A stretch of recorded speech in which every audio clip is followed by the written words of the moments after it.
Assalamualaikum warahmatullahi wabarakatuh. Apa kabar sahabat sekalian? Berjumpa lagi dengan saya Kang Wahyu di channel Fakta Misteri 99. Pada kesempatan kali ini kita ingin menceritakan sebuah kisah sari si kuntilanak hitam. Cerita ini bercerita tentang Arini yang kerasukan kuntilanak hitam bernama Sari. Baiklah sahabat, sebelum kita memulai ceritanya, jika daripada kalian belum subscribe channel ini, alangkah baiknya jika kalian subscribe channel ini. Dan jangan lupa juga aktifkan lonceng notifikasinya supaya kalian tidak ketinggalan cerita-cerita terbaru dan terbaik dari kami. Baiklah sahabat, tanpa berlama-lama lagi, mari kita mulai ceritanya. Seorang anak perempuan, sebut saja Arini, mengenakan baju lusuh, terpasung di atas kasurnya sendiri dengan kedua kaki terikat tali. Tatapannya kosong mengawang ke atas, sesekali ujung bibirnya menyeringai tajam. Di tepi ranjang seorang ibu parubaya dengan mata sembab tak henti menangis. "Tolong anak saya, sudah hampir 1 minggu dia terus mengamuk, gak mau makan kalau tidak dipaksa. Ada yang nyusup." Ibu Tika terisak seolah-olah tak sanggup menceritakan kondisi Arini. Ibu Tika menggenggam tangan Kang Arya dengan badan setengah membungkuk seraya memohon untuk dibantu. "Aku berdiri di ujung pintu kamar itu cukup kecil, akan terasa sesak bila aku ikut masuk ke dalam. Sejak pertama melihat Arini, aku merasa miris tubuhnya sudah menjadi rumah atau media bagi makhluk gaib. Dalam kurun waktu yang tidak sebentar, nampak jelas jejak energi gaib tertinggal di tubuhnya. Sudah pasti Arini merasa tersiksa. Bila bisa bersuara, raganya sudah pasti akan menjadi sakit. Begitulah tampak dan dampak tubuh manusia bila dirasuki makhluk astral. Tubuhnya bisa rusak, yang paling parah dapat menyerang organ-organ vital yang berakibat buruk bagi kesehatan dan fisiknya. Sudah hampir 14 tahun anak saya ketempelan. Saya sudah bawa berobat kemana-mana, kesana sini, tapi tidak sembuh-sembuh," ucap Tika memperkuat dugaanku. Tatapan Arini kosong mengawang ke atas. Dia sama sekali tidak menoleh ke Kang Arya ataupun ke arahku yang baru saja tiba. Wajahnya pucat pasi, bibirnya biru, tubuhnya kurus, dan ada lingkaran hitam di kedua mata Arini.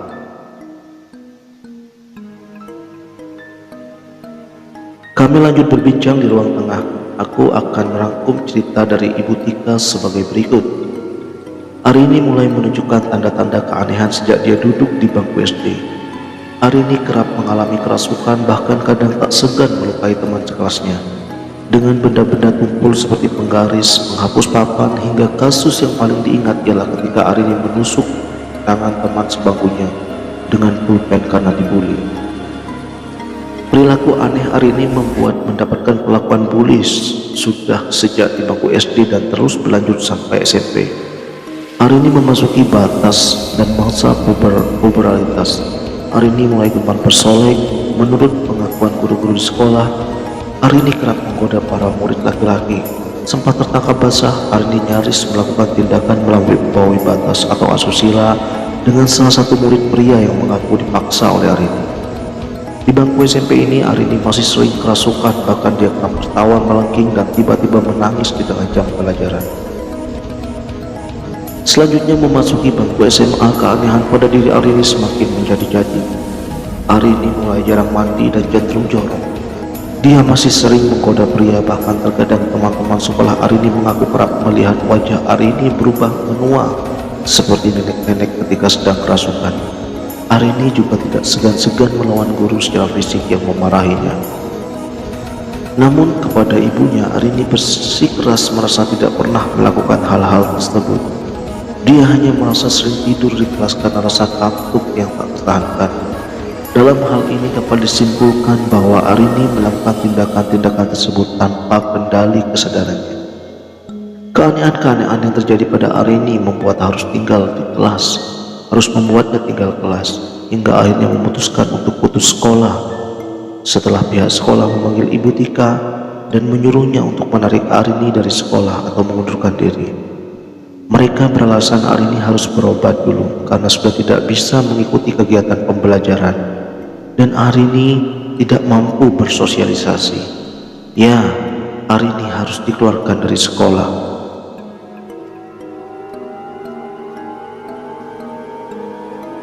Sejak hari putus sekolah, Tika menjadi lebih dekat dengan anaknya.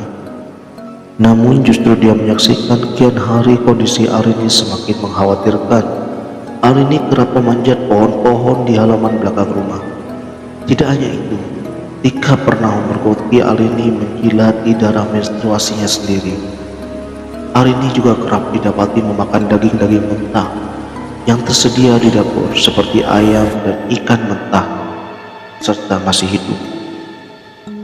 Ibu Tika terisak begitu terasa bahwa batinnya terpukul seraya begitu berat baginya menceritakan tiap-tiap kejadian yang terjadi pada anaknya.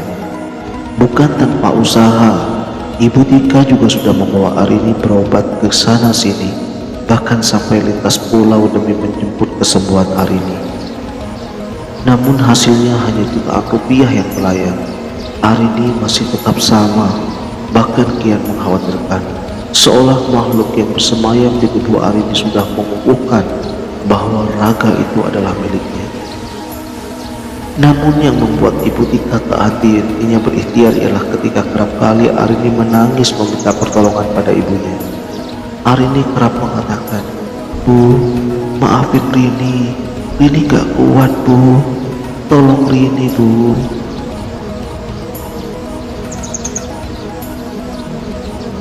Ketika itu, Ibu Tika merasakan bahwa itu benar-benar Arini anaknya yang meminta tolong. Meski detik berikutnya wajah Arini kembali berubah menyeringai dan tertawa melengking. Masih ada Arini di dalam badannya, ucap Ibu Tika terseduh melemas. Ibu tenang, Arini tentu masih ada di dalam tubuhnya. Hanya saja raganya diambil alih oleh makhluk lain. Jadi Arini kehilangan kendali sadarnya sendiri, ucapkan Arya menghibur Ibu Tika. Aku tercenung mendengarkan kisah Arini dan Ibu Tika, sungguh miris dan keji sekali makhluk itu. Di tengah perbincangan kami, tiba-tiba terdengar suara Arini dari dalam kamar sedang menendang dan menembang lagu Sunda seperti nyinden. Sontak kami berdiri dan segera beranjak ke kamar Arini. Betapa terkejutnya kami melihat tali yang mengikat kedua tangan dan kaki Arini sudah terlepas. Dan sekarang di hadapan kami Arini sedang menembang sembari menari tradisional dengan lihai. Gerakan lekuk tubuh Arini tak ubahnya bak seorang penari profesional. Arini yang semula membelakangi kini perlahan badannya memutar menghadap kami. Tatapan Arini sangat tajam, dia menyeringai seolah menantang. Dari dalam dirinya aku melihat sosok wanita berwajah tua, bermulut sobek dan bermata bolong. Energi negatif dari makhluk itu sangat kuat. Badanku langsung terasa lemas seolah tenagaku terkuras hanya dalam sekali tatap. Seketika terdengar suara gendang dan gamelan yang entah dari mana asalnya. Kami semua tercengang. Ibu Tika hanya menangis, suasana berubah panik. Sementara di luar rumah sangat sepi dan gelap. Wajar saja waktu sudah menunjukkan tengah malam. Tempo suara gamelan itu semakin cepat, begitupun dengan gerakan tarian Arini mengikuti tempo ketukan cepat. Kepalanya bergerak ke kiri dan ke kanan seolah tak memiliki sendi. Semakin cepat temponya, Arini pun semakin tak terkendali. Pak Asep, adik dari Ibu Tika, terbangun. Dia turut menghampiri ke kamar. Kedua mata Arini melotot. Mulutnya menyeringai lebar, benda-benda di sekitar Arini berjatuhan. Dia melompat-lompat hingga berusaha menaiki lemari setinggi dada, namun lemari itu terjatuh karena tak kuat menahan beban. Arini kemudian didekap Kang Arya, lalu aku, Pak Asep dan Ibu Tika membantu Kang Arya mengangkat Arini ke kasurnya. Tenaga Arini sangat kuat, kami berempat pun kewalahan menanganinya. Arini melawan, Setelah bersusah payah, akhirnya Arini berhasil dibaringkan di kasur. Aku dan Pak Asep menahan kakinya, sedangkan Ibu Tika dengan Arya menahan masing-masing tangannya. "Siapa kamu?" bentak Kang Arya. Kedua kaki dan tangan Arini telah terkunci, tapi matanya tetap melotot dan mulutnya menyeringai lebar. Kepalanya bergerak ke kiri dan ke kanan dengan cepat. Kang Arya berupaya menahan gerakan kepala Arini dengan satu tangannya, karena khawatir sendi-sendi leher dicedera.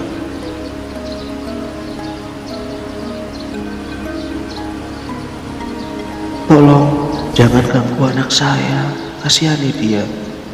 Ibu Tika menangis terisak. Tubuh Ibu Tika melemas, dia mulai kehilangan keseimbangan kaki-kakinya. "Aku Arini," ucap Arini lembut.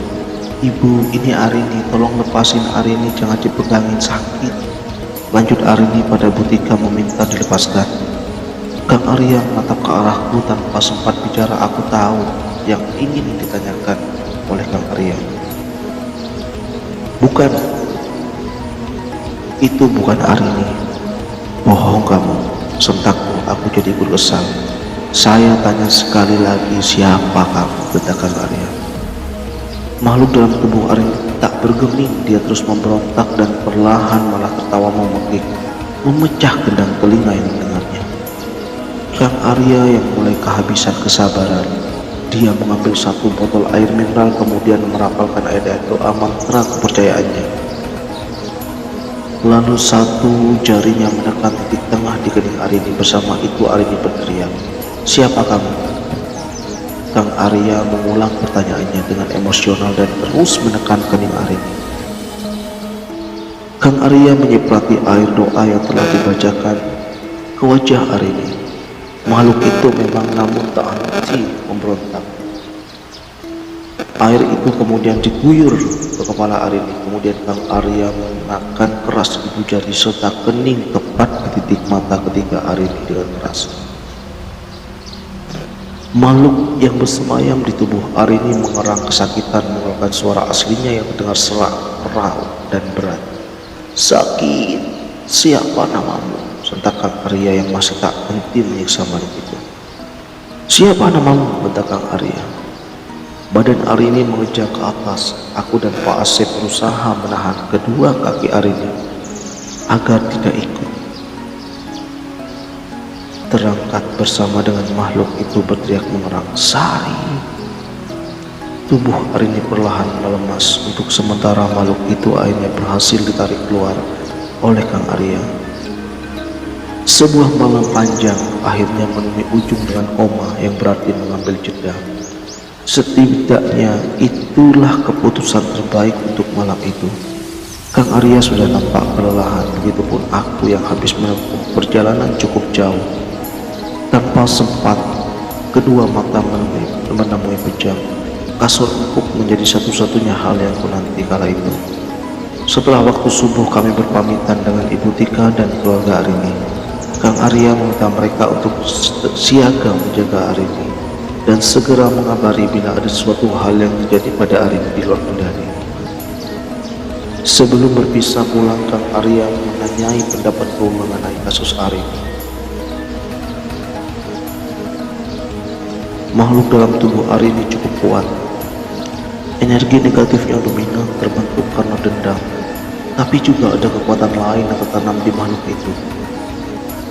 "Aku gak tahu apa," Kang, jawabku. "Iya, benar sekali.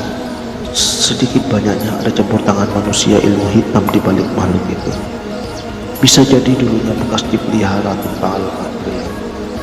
Kami berdua sepakat satu-satunya jalan membebaskan Arini ialah dengan merendam amarah-amarah dendam makhluk itu. Artinya kami harus mengetahui lebih dulu latar belakang dari makhluk tersebut. Kang Arya menatapku dengan sebuah harap. "Bantu ya, Jer." "Mediumisasi," pinta Kang Arya setengah gurau. Sudah kuduga hal itu akan menjadi tugas baruku. Aku menyanggupi dan kami memutuskan untuk kembali ke Bandung dan melakukan ritual di sana. Kang Arya memesan satu kamar hotel untuk aktivitas mediumisasi kami. Keesokan harinya setelah melepas lelah seharian, ketika bulan sudah kembali bertengger di cakrawala, kami memulai ritual berbekal sesaji seadanya sebagai media. Ritual yang biasanya aku lakukan sendiri kali ini didampingi oleh Kang Arya. Sejujurnya aku agak ragu kembali bersinggungan dengan sosok makhluk bernama Sari ini. Pertemuan pertama dan terakhir kami benar-benar terasa makhluk itu memiliki energi negatif yang sangat kuat, hingga mampu menguras energi lawannya. Bagaimana tidak, kalau itu sekali tatap rasanya tubuhku melemas dan kehilangan kendali fokus. Tentu situasi seperti itu sangatlah berbahaya, karena makhluk jenis ini dapat dengan mudah mengambil alih kendali tubuh manusia yang sedang lemah. Minimal dia mampu memperdaya kita dengan manipulatif atau hasutan menjurus ke hal-hal yang berbahaya. Aku menarik nafas dalam keyakinan bahwa Allah bersamaku dan kodrat manusia sebagai makhluk yang paling sempurna tidak boleh tergoyahkan. Terlebih kali ini aku tidak sendiri, ada Kang Arya yang memiliki jam terbang perjalanan spiritual yang jauh dariku. Bila kalian bertanya kenapa ritual mediumisasi ini tidak bisa dilakukan oleh Kang Arya sampai harus melibatkan aku pun tidak tahu mengapa. Ini suatu kelebihan alamiah yang datang begitu saja kepadaku tanpa aku pelajari. Kata mereka, para suhu badanku memiliki magnet yang dapat dengan mudah menarik mereka yang astral masuk ke frekuensi yang sama. Entah ada rahasia atau rumus apa di balik itu. Bagiku yang terpenting adalah hal seperti ini harus menjadi manfaat dan dipergunakan sebagaimana mestinya. Kami memulai ritual, seluruh lampu elektronik dipadamkan, mengucap kalimat doa sebagai media pemanggil menjadi pembuka. Tak lama kemudian bau amis dan air menyerbak membuat kami harus ekstra mempertahankan fokus sekaligus menahan mual. Sosok yang dinanti tiba. Dia telah datang di antara kami. Assalamualaikum Sari. Berikutnya kami terbawa ke memori kelam di masa lalu sosok Sari untuk menemukan jawaban atas pertanyaan yang kami cari.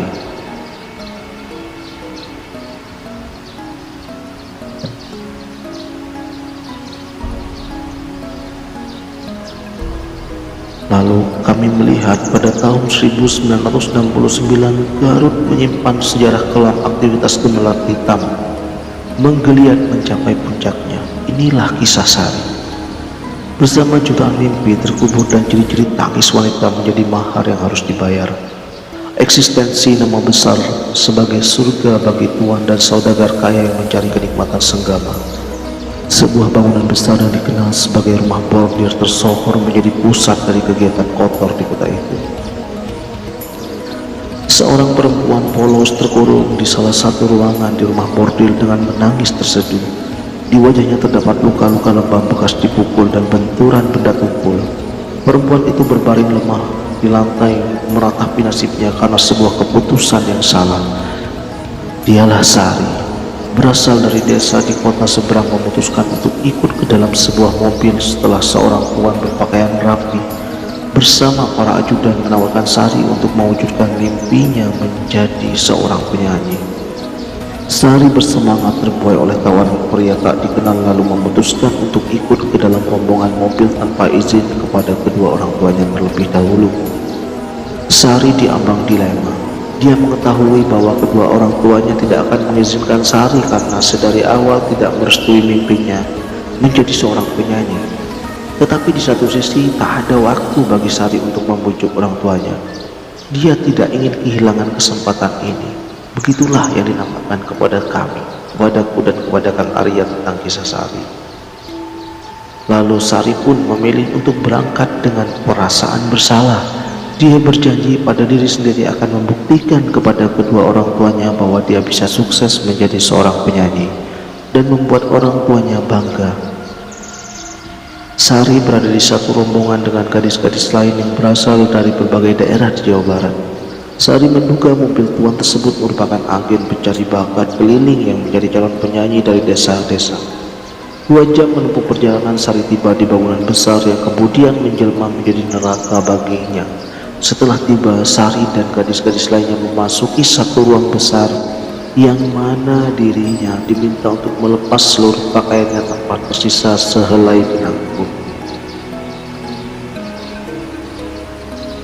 Sari terkejut, namun pria berkumis tebal yang menyuruhnya di dalam ruangan itu menggenggam tongkat yang mana tak segan-segan memukul barang siapa di antara mereka yang membangkang. Gadis-gadis itu mulai dipisahkan sesuai kategori yang mereka tetapkan. Sari menjadi satu-satunya gadis yang dipisahkan di satu ruang sendiri. Tak lama kemudian seorang pria berbadan tegap berkulit putih dengan bahasa Indonesia terbata masuk ke kamar Sari.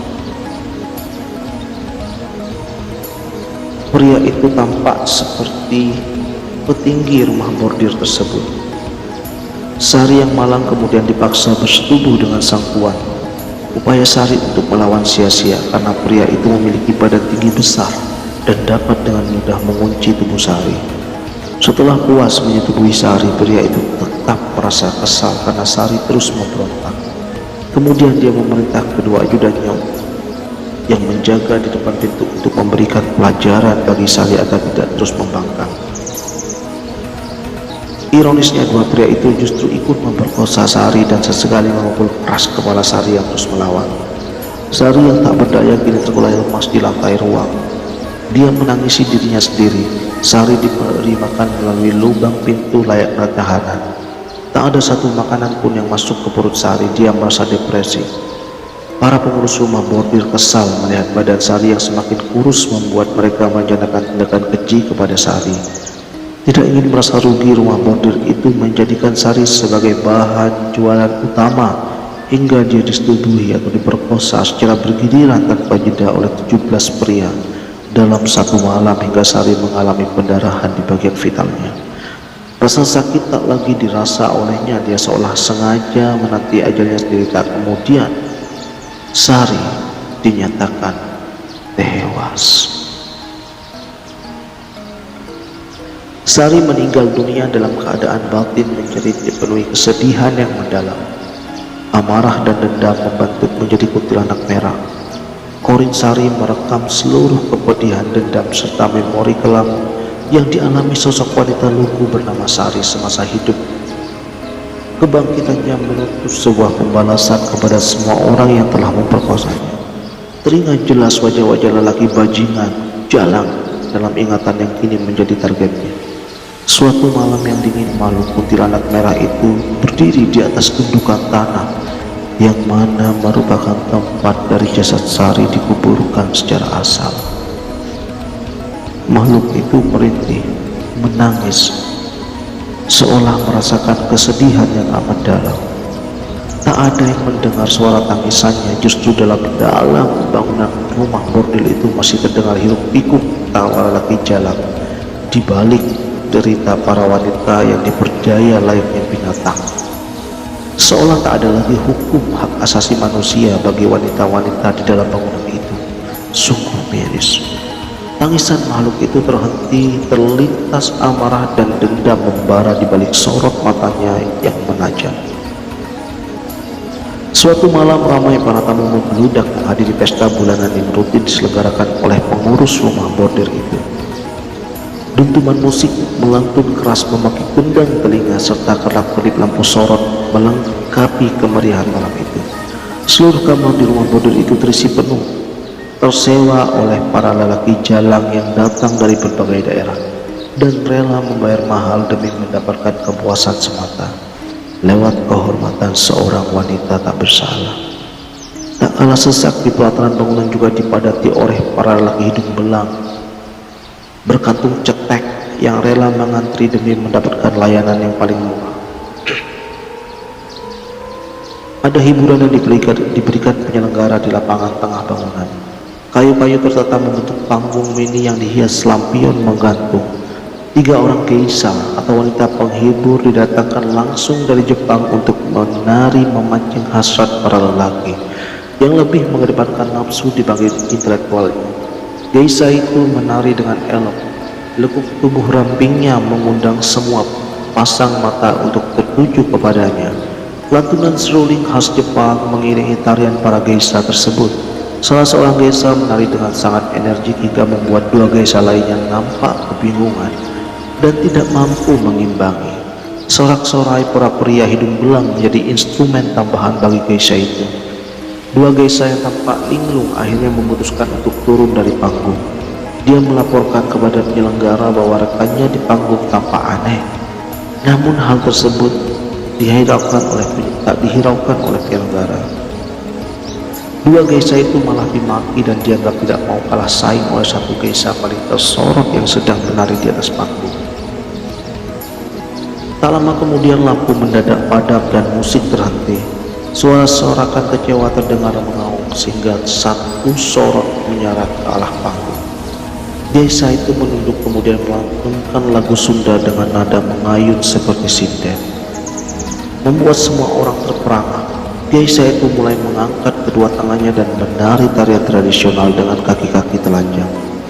Dia menari dengan lihai dan lekuk tubuhnya yang sangat mempesona hingga mampu memancing hasrat kotor para lelaki terhadapnya. Perlahan geisha itu melangkah turun ke panggung lalu menarik satu laki-laki di antara keramaian. Laki-laki itu dibawanya naik ke atas panggung. Geisha itu menari dengan gerakan erotis menggoda laki-laki itu hingga terbuai. Gerakan tangan sang geisha merambat dari dada menuju ke sekitar bagian paling intim bagi laki-laki, lalu diteruskan ke leher. Lalu geisha itu mendekatkan mulutnya ke telinga laki-laki tersebut, kemudian membisikkan satu pesan terakhir, mati. Secepat kilat geisha itu mematahkan leher kepala laki-laki itu hingga membuat tewas di tempat. Semua orang terkejut dan mulai berhamburan keluar ketika sang geisha tertawa melengking lalu melompat ke langit-langit panggung dan merambat di atasnya. Ya, geisha itu dirasuki oleh kuntilanak sari yang mulai menebar ancaman. Sejak saat itu teror demi teror menghantui rumah bordil. Banyak wanita dirasuki sosok sari yang kemudian tak segan-segan melukai para lelaki jalang di sekitarnya. Hal itu membuat rumah bordil berangsur sepi pelanggan hingga saat pemilik rumah bordil menjadi resah. Kemudian mengutus seorang pegawai untuk memanggil dukun tersohor se-Jawa Barat yang berasal dari Tasik untuk mengatasi teror hantu sari tersebut. Selanjutnya pria parubaya yang diundang mengenakan belangkon dan pakaian serba hitam berjalan tenang, namun sorot matanya siaga penuh waspada menapaki halaman rumah bordir dengan sendal kayu yang menghasilkan bunyi plok, plok, plok di setiap tapak kaki. Suara tapak kaki itu mengundang pegawai yang berjaga secara sigap menghampiri. Kerut kening di wajah pegawai itu menandakan dia mengenali sosok pria parubaya di hadapnya. Mbah Kasno. Salam Mbah, selamat datang, sapa pegawai yang menjemput Mbah Kasno di halaman. Mari Mbah, saya antar, Tuan sudah menunggu di dalam, lanjutnya.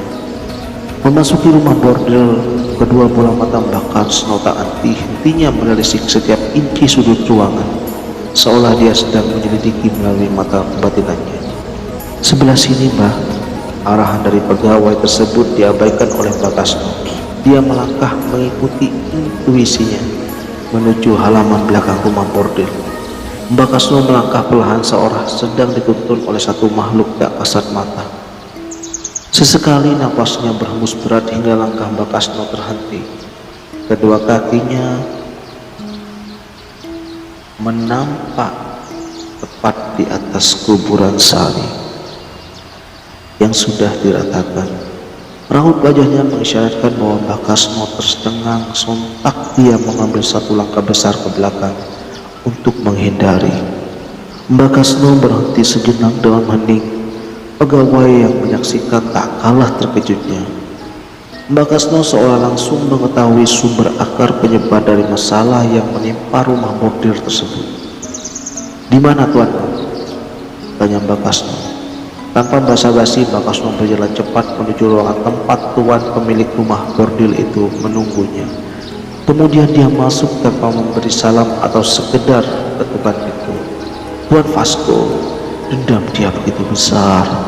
Anda harus membinasakannya sebelum Anda yang binasa olehnya. Kalimat pembuka Mbah Kasno bagikan bom ultimatum bagi Tuan Vasco, pria asal Belanda ini.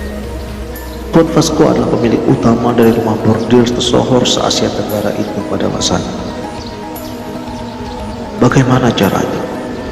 jawaban Tuan Vasco seraya berserah memasrahkan nasibnya pada Mbak Kasno. Usai menyepakati mahar, Mbak Kasno meminta rumah bordil tutup sementara selama 3 hari. Lalu dia juga meminta 1 kamar kosong untuk melakukan ritual. Dengan mudah hal itu dikabulkan oleh Tuan Vasco. Teman-teman para pembaca dan pendengar channel Fakta Misteri 99, mulai kalimat ini tolong pasang fokus pada dan konsentrasi kalian. Saya akan merangkum rentetan kejadian secara singkat dan padat karena kita sudah sampai pada batas jumlah halaman dan jumlah waktu dalam cerita ini. Mbak Kasno memulai ritualnya seorang diri di sebuah ruang kosong tanpa satupun orang yang menyaksikannya, termasuk Tuan Vasco. Tuan Vasco dan para pegawainya diminta meninggalkan rumah bordil selama proses ritual berlangsung. Mbah Kasno tidak melakukan ritual untuk memusnahkan makhluk kuntilanak jelmaan Sari. Dukun itu tentu sudah mengukur bahwa makhluk tersebut memiliki energi dendam yang amat kuat hingga mustahil bila dilawan di suatu kondisi seperti ini olehnya. Satu-satunya hal yang dilakukan oleh Dukun Kasno ialah dengan bernegosiasi atau melakukan kesepakatan dengan Sari. Dengan menakuti orang-orang yang tidak ada kaitannya dengan kematianmu adalah hal yang sia-sia.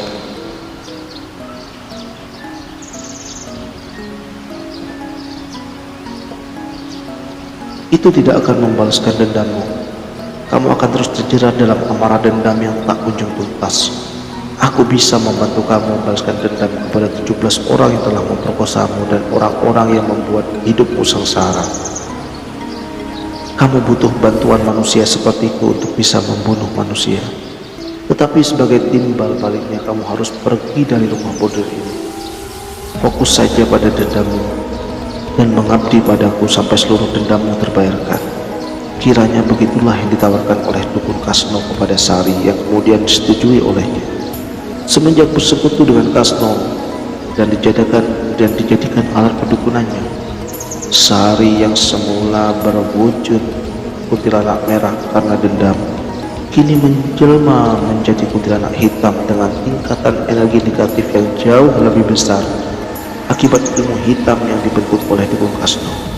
Sejak saat itu, Sari memiliki kemampuan untuk mengganggu manusia secara langsung tanpa perlu lagi perantara merasuk ke tubuh manusia.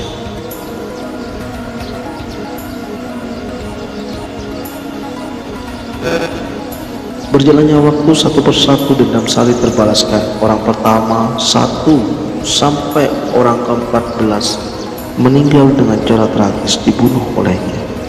Aku ceritakan salah satu yang dibunuh Sari dengan cara tubuhnya dikaitkan ke kipas angin besi yang memutar kuat di atas langit-langit lobi utama sebuah hotel di Bandung, hingga lehernya putus dan tewas di tempat. Ke-13, pelaku lainnya juga dibunuh dengan cara yang tidak kalah tragis dalam waktu di medium yang lebih leluasa. Aku akan ceritakan satu persatu secara detail. Semakin hari yang harus membunuh membuat energinya menjadi semakin kuat.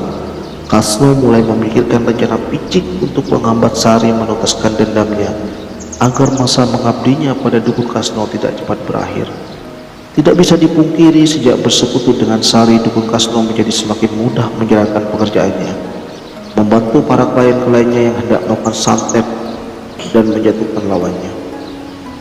Makhluk Sari mendatangkan pundi-pundi rupiah bagi Dukun Kasno dengan cepat daripada biasanya tanpa harus dirinya bekerja ekstra.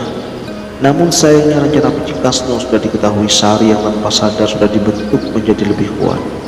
Jika Sari mampu membunuh manusia yang menjadi target dendamnya dengan mudah, tentunya dan artinya dia juga mudah membunuh Kasno yang sejatinya juga manusia.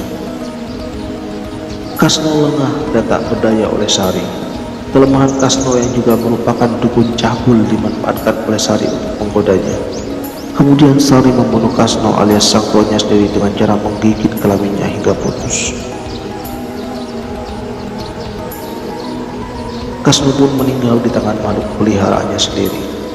Sejak kematian Kasno, energi ilmu hitam yang tertanam di makhluk Sari juga melemah. Sari kini tidak lagi mampu membunuh manusia secara langsung. Hal itu membuat kutukan dendamnya terhenti di angka 14, yang mana masih ada 3 orang lagi tersisa. Upaya Sari untuk menuntaskan dendamnya selalu gagal, hingga ketiga orang itu telah meninggal seiring berjalannya waktu termakan usia. Sari kemudian bersumpah untuk mengutuk setiap turunan dari masing-masing 3 yang pelaku pemerkosanya yang tak sempat terbalaskan. Baiklah teman-teman, dari cerita ini dapat kita simpulkan bahwa Arini adalah keturunan dari salah satu pelaku pemerkosa Sari. Saya Wahyu berterima kasih untuk kamu yang telah berkenan mendengarkan cerita dari Zero Point, dan terima kasih juga karena telah menjadi bagian dari perjalanan ini dan cerita ini. Semoga kita masih bertemu di cerita-cerita berikutnya. Jangan lupa subscribe, like, dan komen, serta share, serta juga aktifkan lonceng notifikasinya supaya kalian tidak ketinggalan cerita-cerita terbaru dari kami. Kami akan terus melanjutkan cerita ini hingga penutup dan akhir dari kehidupan Sari. Tetapi sekali lagi jangan lupa tekan tombol like, komen, subscribe, dan share jika kalian suka. Dan